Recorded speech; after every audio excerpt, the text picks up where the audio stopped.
नमस्कार, मैं हूं आपके साथ सैम परवीन और आप देख रहे हैं जनता की आवाज। दोस्तों, लोकसभा चुनाव में करीब 1.5 साल का समय बचा है, लेकिन देश की सियासी फिजा में अभी से ही चुनावी रंग घुलने लगे हैं।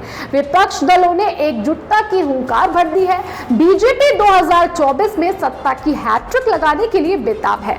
बिहार के मुख्यमंत्री नीतीश कुमार विपक्षी एकता मुहिम में जुट गए हैं, तो वहीं कांग्रेस भारत जोड़ो यात्रा शुरू कर चुकी है, जिसकी अगुवाई राहुल गांधी कर रहे हैं। हालांकि इस यात्रा को पार्टी गैर राजनीतिक बता रही है, लेकिन इसका सियासी मकसद जग जाहिर है।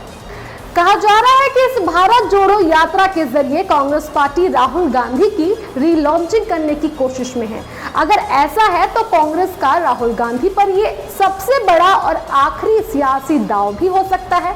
ऐसा इसलिए क्योंकि पिछले 10 विधानसभा चुनाव में कांग्रेस को करारी शिकस्त का सामना करना पड़ा और इसका ठिकरा भी राहुल पर फूटा।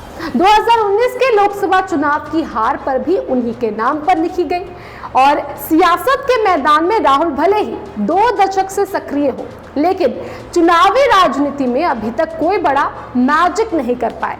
ऐसे में उनके नेतृत्व पर सवाल उठने लगे हैं और कांग्रेस नेता एक एक कर पार्टी से किनारा कर रहे हैं।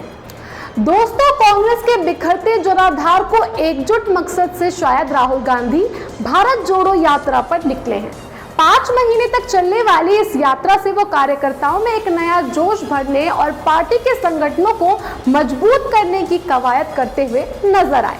ऐसे में सवाल उठता है कि क्या कांग्रेस इस पदयात्रा के जरिए अपने खोए हुए सियासी जनाधार के साथ साथ राहुल गांधी को एक मजबूत नेता के तौर पर 2024 के लोकसभा चुनाव से पहले स्थापित कर पाएगी। दोस्तों, इतिहास देखें तो देश में कई पदयात्राएं हुई। पदयात्रा का बड़ा फायदा भी तभी हुआ जब इसका स्वरूप आंदोलन का रहा हो। चाहे राष्ट्रपिता महात्मा गांधी की दांडी यात्रा हो या आडवाणी की रथ यात्रा, युवा तुर्क कहे जाने वाले चंद्रशेखर की देश भर में भारत एकता यात्रा किसी सियासी तौर पर काफी सफलता हासिल कर गई थी। दोस्तों, देश एक बार फिर चुनाव की दहलीज पर खड़ा है।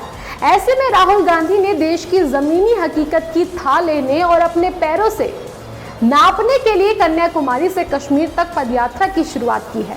कांग्रेस पार्टी अध्यक्ष पद के चुनाव से किनारा कर राहुल गांधी 3570 किलोमीटर की पदयात्रा पर निकल पड़े हैं।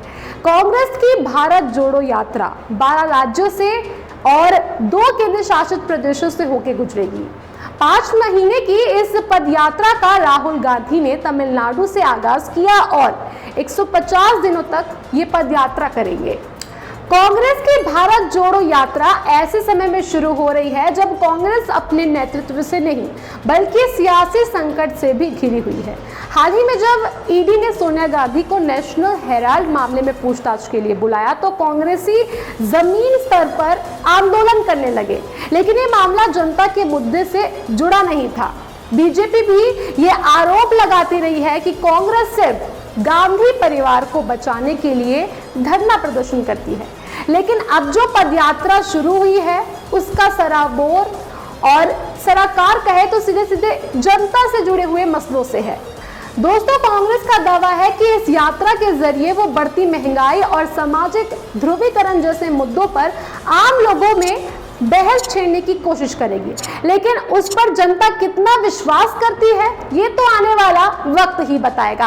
आप कांग्रेस की इस भारत जोड़ो यात्रा को लेकर क्या कहना चाहते हैं? आप हमें कमेंट बॉक्स में कमेंट कर जरूर बताएं और बाकी खबरों के लिए देखते रहिए जनता की आवाज, क्योंकि जनता की आवाज खबर नहीं मुहिम है, बदलाव हमसे है। जनता की आवाज YouTube चैनल को सब्सक्राइब करें, साथ ही बेल आइकन जरूर दबाएं।